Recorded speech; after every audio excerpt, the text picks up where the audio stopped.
In today's video, I'm flying Etihad Airways' flagship Airbus A380 economy class from London to Singapore via Abu Dhabi, a trip where a fantastic in-flight service with some of the best food I've had in economy, contrasted with stressful delays and poor communication from the crew, leading to us having to run across Abu Dhabi airport to barely make what was supposed to be an easy connection. So join me on this epic journey across the world with Etihad to see if they're worth flying, and whether they hold up when compared to other big Middle Eastern airlines like Emirates and Qatar Airways. Now we start off at London Heathrow's Terminal 4, a leisurely 2 hours before departure, and both the bag drop and security queues were minimal, so we basically walked straight through. A big upgrade from Qatar Airways, who also fly from this terminal, where on my flight with them a few weeks ago the bag drop queue ended up being over half an hour long. Also, security has the new bag scanners, so no need to remove liquids or laptops from your bag.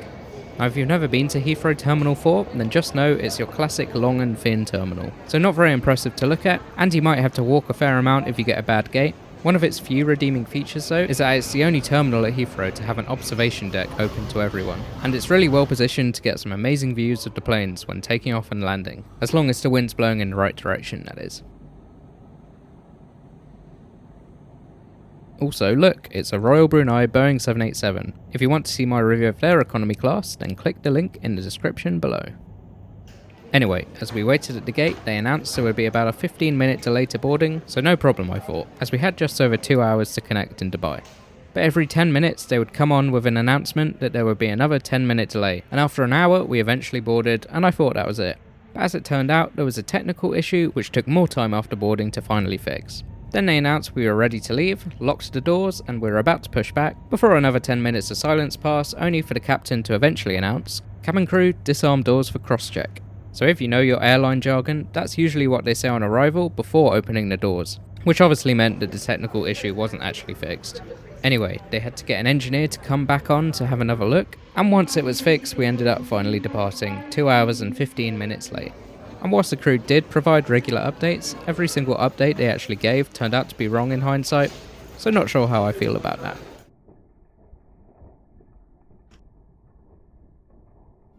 But enough about the delay, and before we step on board, here are the stats and route map for today's flight. The first of which left over 2 hours late, but managed to make up some time, landing in Abu Dhabi about 1 hour 45 minutes late after adding in taxi time. Looking at my video timestamp though, it was 9:27 PM when we finally stepped off the plane, and our next flight was due to depart at 9:45 PM, so I wasn't optimistic, but as luck would have it, the next flight was also delayed, so after running across the airport, we actually managed to make it just before they closed the gate. So apologies for all the moaning, but just thinking back on it still makes me stressed. I'm happy to report though that everything else was great, so let's take a look at our seat for today, 76A. As you can probably see, there's no seat in front of it, so the legroom is unlimited. But for whatever reason, they don't actually price it as an exit row seat, but rather a standard extra legroom seat. So I only had to pay £56 for it instead of the £80 they charge for exit row seats. And my wife's seat in 76B was free to select, and despite being a middle seat, she could still exit to the aisle by squeezing past me. So overall, 2 pretty good seats for the price paid, and a great view of the massive A380 wing. Etihad are also one of the few airlines to still give an admittedly very small amenity kit. Just earplugs, an eye mask and lip balm, and a case which converts into a tote bag. You get a standard blanket, and also what I think is the best pillow of any economy class in the world. It's large, soft and very plush. Headphones are good too for economy. Also the headrest has longer wings than most airlines, which is good for privacy. As this was an exit row seat, kind of, the TV popped out of the chair in front and had to be stowed for takeoff and landing. The screen is a good size and quite responsive, and very easy to navigate with loads of stuff on it. Just a standard in-flight map though, which you can't control. But one of my favourite things about newer Airbus aircraft is the external cameras, which are in 3 positions on the Airbus A380.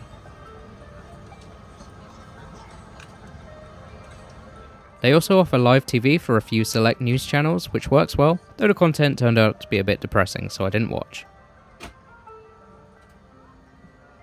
The movie selection is really good too, better than most airlines in fact. And the TV selection is just okay, I would say. Also, there's a remote on the side of the seat as well. There's an in-flight magazine with a few travel articles, So that's cool, I guess, but my favourite feature has to be the fact they have a route map and a page about their fleet, and I miss that most airlines don't do this anymore. Though I did notice a typo. Here they wrote kilograms instead of kilometres for the aircraft range. The route map is cool too. Finally, over 2 hours behind schedule, we pushed back and began a slow taxi to the runway, and the safety video started playing as well, so here's that. Your seatbelt must be fastened whenever the seatbelt sign is illuminated, in case we encounter any unexpected turbulence. It was a rainy day in London, so not much to see out the window, but the takeoff was still pretty impressive, so stick around for that, coming up now.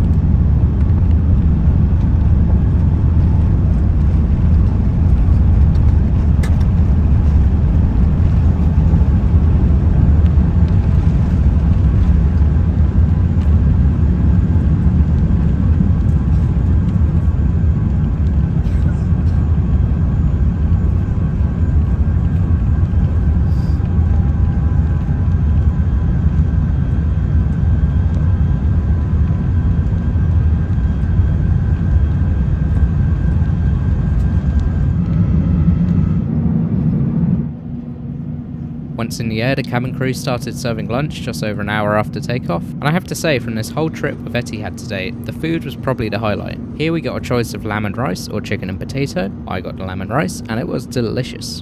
And they serve it all in these reusable containers with metal cutlery, so it feels more premium than many airlines. There was a sweet potato and corn salad, also good, then a passion fruit cheesecake for dessert, bread and butter, and I got a ginger ale to drink, which is my favourite thing to drink on an airplane. For some comparison, the portions are a bit less generous than the likes of Emirates, but I found it to be some of the most flavourful food I've had on any airline in economy, and I think that's the most important thing. And then afterwards, hot drinks were served. Also, I have this app called Flighty which tracks all of my flights in real time, and gives you gate numbers and updates on delays and stuff like that. It was basically saying my connection was impossible, and that was before considering I would be one of the last off the plane since I was at the back. But it's a great app, so I recommend it if you fly a lot. About 1.5 hours before landing, a snack was served, just a basic margarita pizza, nothing special, but comforting in a school cafeteria meal sort of way, and I ate all of it.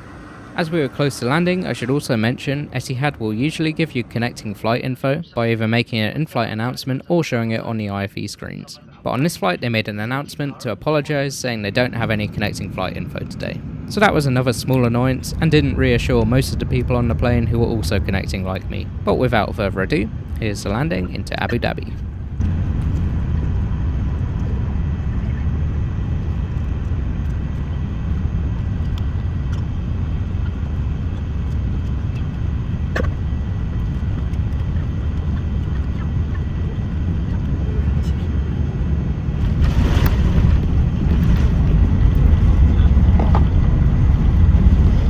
Now we arrived at the gate 1 hour 40 minutes late, but annoyingly since we were at the back of the plane it took another 20 minutes to actually get off. So I had kind of lost hope for making our connection at this point. But after stepping off, staff were directing passengers and told us our next flight was actually delayed, but we still had to be quick. So we ran across the airport and just made it before the gate closed. Here I am panting and out of breath after we barely made it.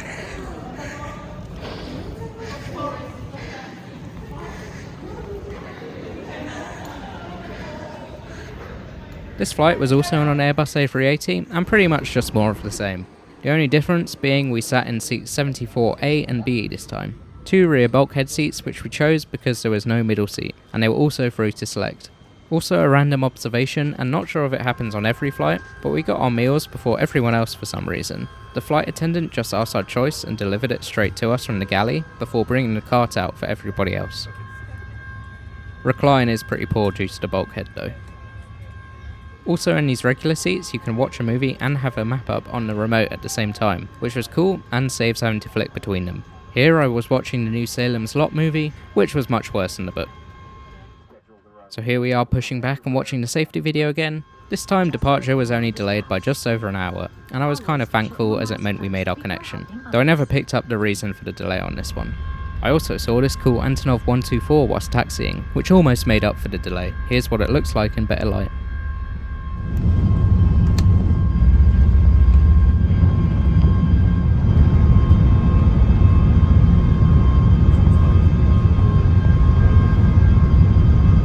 Dinner was served again just over an hour after takeoff, and this time it was chicken and rice. Very similar to what I had on the previous flight, but still delicious, with a noodle salad and a mango mousse thing on the side, I think. And this is what my wife got, beef and potatoes, also pretty much the same as the previous flight. Now the amenity kit doesn't contain a toothbrush, but you can ask the flight attendant for one, so here's me brushing my teeth. And after sleeping for about 4 hours, the sun rose and we had about 1.5 hours before landing. Weirdly though, despite being 1 hour longer than the flight from London, they didn't actually serve a pre-landing snack. And lastly, there is Wi-Fi available on board, and Etihad members get free messaging package throughout the flight. If you're not a member, you can pay $2.99 to chat, or $9.99 for full speed. I forgot my Etihad password though, so couldn't get connected. Now here's a very scenic approach and landing into Singapore Changi Airport. One of my favourite approaches in the world, simply because of how impressive the view of Singapore and Batam are. And it always amazes me what an absurd number of ships are just sitting there in Singapore harbour. What they're all doing just parked there? I guess we'll never know.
So here we are at Singapore Changi Airport. Absolutely my favourite airport in the world, by the way, where we arrived 1 hour and 10 minutes late. Today, Etihad gave us a really good in-flight experience, and I forgot to mention the crew were also great as well. The seat is one of the better economy seats out there, the IFE system has loads of content on it, and I think from this and my other flights with Etihad, I can confidently say they have the best economy class food in the world. But the delays on both flights, with either no announcement or announcements which turned out to be completely false, plus the fact that they weren't able to tell people about connecting flight arrangements while still in the air, means they just fall short of Emirates and Qatar Airways in my opinion.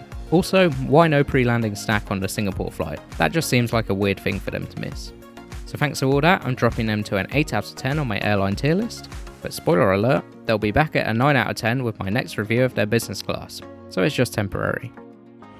Now my next flight was with Scoot from Singapore to Denpasar in Bali, which was actually a pretty good flight, and we paid extra to sit in their adult only cabin at the front of the plane, so stay tuned for that, where they will raise themselves from the infamous position of worst airline I've reviewed on this channel. And very lastly, this whole trip was mainly to go see the Singapore Grand Prix, so here's a few clips of that. A very cool experience and well worth it if you get a chance to go. But that's it for this video, please like and subscribe if you enjoyed and want to see more. Thanks a lot for watching, and goodbye.